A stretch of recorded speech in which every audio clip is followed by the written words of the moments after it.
imagine a town where the sunset decided who was allowed to stay. This wasn't a scene from a movie. This was American history. And for me, it wasn't just history. I've lived it. Stay until the end as I share my own encounters with places that made it clear I wasn't welcome. In this video, we're exploring the hidden history of sundown towns, revealing their nationwide reach and the enduring impact they still have today. Greetings and welcome, history seekers. I'm Carolyn A. from GettingToTheRoots.com. Here, we're all about uncovering and celebrating your unique family history. Together, we'll explore and honor the stories that define us.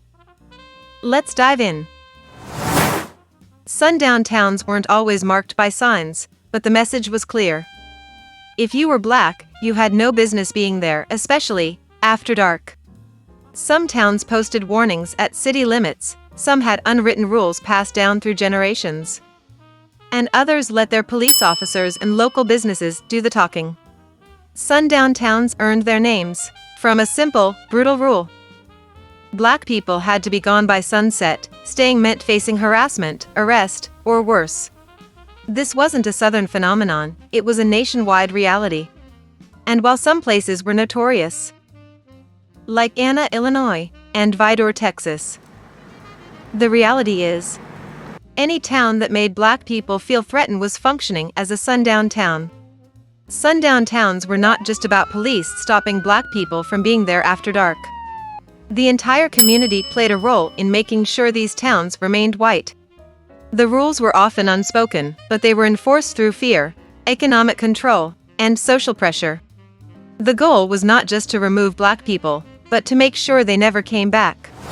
If a Black family managed to secure housing, they often faced immediate pressure to leave. This could manifest in various forms of intimidation. There were instances where law enforcement did not provide adequate protection, and accessing basic services could be challenging. The systemic lack of support left Black residents in a vulnerable position. For Black travelers, even routine stops in certain towns posed significant risks. Basic necessities like gas, food, or rest could become difficult to obtain. Businesses might deny service, and finding assistance for car trouble was often impossible. Accommodations might claim to be fully booked even when that was not the case. If a Black person lingered too long, the pressure to leave would build quickly. First, it might be a cold stare from a store owner or a refusal to make eye contact. Next, it might be a police officer asking why they were there or telling them they needed to move along.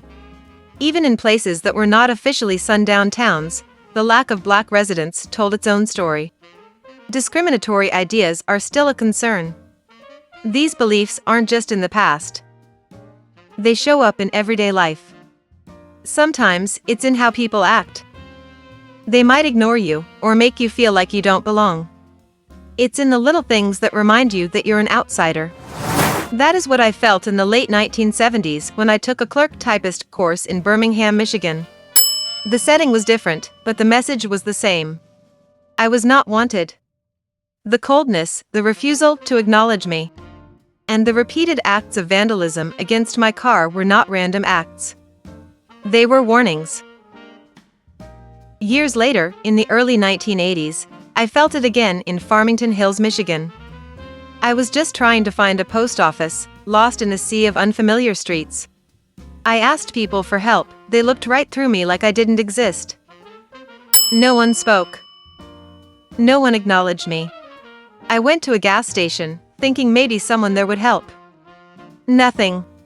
That feeling, that isolation, that unwelcome silence, is what makes the legacy of sundown towns so fearful. It's not just about the laws, it's about the mindset. And it didn't stop in the 80s. I felt it again in 2002 in Driver, Arkansas. My sister, a friend, and I were traveling through Arkansas, and we stopped at a small restaurant attached to a store. As soon as we walked in, the stares began. My sister and our friend ordered food. But not me. I just grabbed some chips and candy. The next day, they experienced severe stomach discomfort. Later, when we stopped near where my family had once lived, a white woman immediately approached us and questioned our presence. Wait, we weren't in her yard. We weren't causing trouble. We were just standing on land where my family had lived in the 1960s. Before they escaped sharecropping and left Arkansas for good. She didn't ask who we were. She didn't ask if we needed help. Not only that, instead, she questioned why we were there. That's the unspoken rule of sundown towns: you don't belong there. These personal experiences, though deeply impactful, are not isolated incidents. They reflect a broader pattern of exclusion that has shaped communities across the United States for decades, as evidenced by the histories of well-known sundown towns. Like Anna, Illinois has long been rumored to stand for, "Ain't no allowed."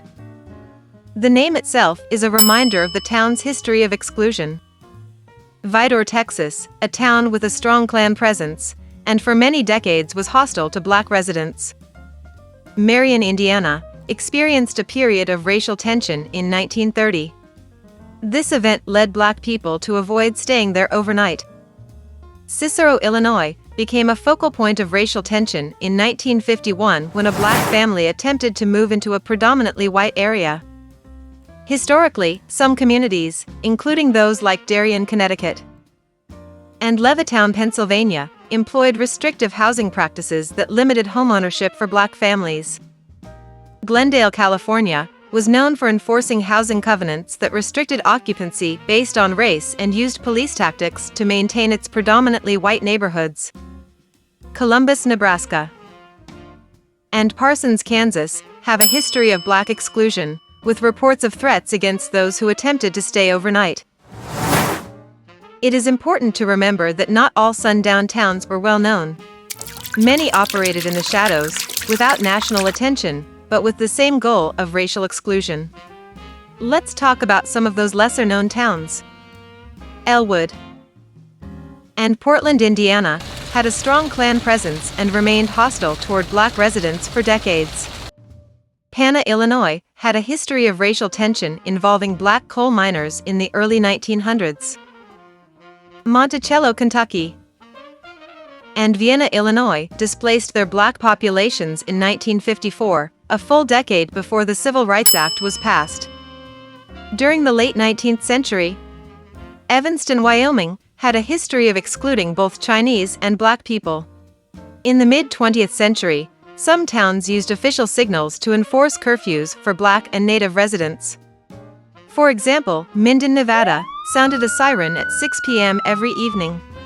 Others relied on unwritten rules, like Benton, Arkansas, and Appleton, Wisconsin, which aggressively enforced racial exclusion policies without ever needing a posted sign. That is where the Negro Motorist Green Book came in. Created in 1936 by Victor Hugo Green, it was more than just a travel guide. It was a survival tool.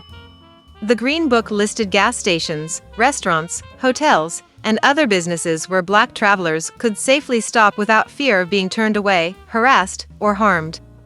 It covered states from the Deep South to the Midwest, from the East Coast to the West, because the danger was not limited to any one region. Black families depended on the Green Book the way people today rely on GPS. They mapped out their routes ahead of time, knowing exactly where they could stop and where they had to keep driving. There was no room for error, and the risk was constant. And the Green Book was the only guide Black travelers had to move safely through a country that saw them as unwelcome in so many places. The need for caution did not disappear when the Green Book stopped being published in 1966. Many of these towns remain overwhelmingly white, not by coincidence, but because of historical practices that excluded Black families. It's not always about blatant hostility. Sometimes it's the subtle, daily reminders that you don't belong. For example, during my time living in Avondale, Arizona, in the early 2000s, I frequently experienced instances where white and Hispanic individuals would cut in front of me in lines at stores or gas stations. I would politely inform them that the line started behind me. The struggles blacks faced during the era of sundown towns are similar to many challenges faced today. When traveling, black travelers must be mindful of where they stop and not let the GPS take you through small, unfamiliar towns. The lesson is, if you are traveling through unfamiliar areas, plan your route before you leave. If a place does not feel right, trust your instincts and keep driving. And avoid unnecessary stops. If you must stop, choose well-lit, busy locations with security cameras and other people around. Awareness and preparation remain just as important as they were generations ago. That's a wrap. If you found this story compelling, explore more untold truths in our full playlist. The 400-year journey from Africa to America. Don't forget to like, share, subscribe, and join our email list to stay connected. Thanks for watching. Peace and love.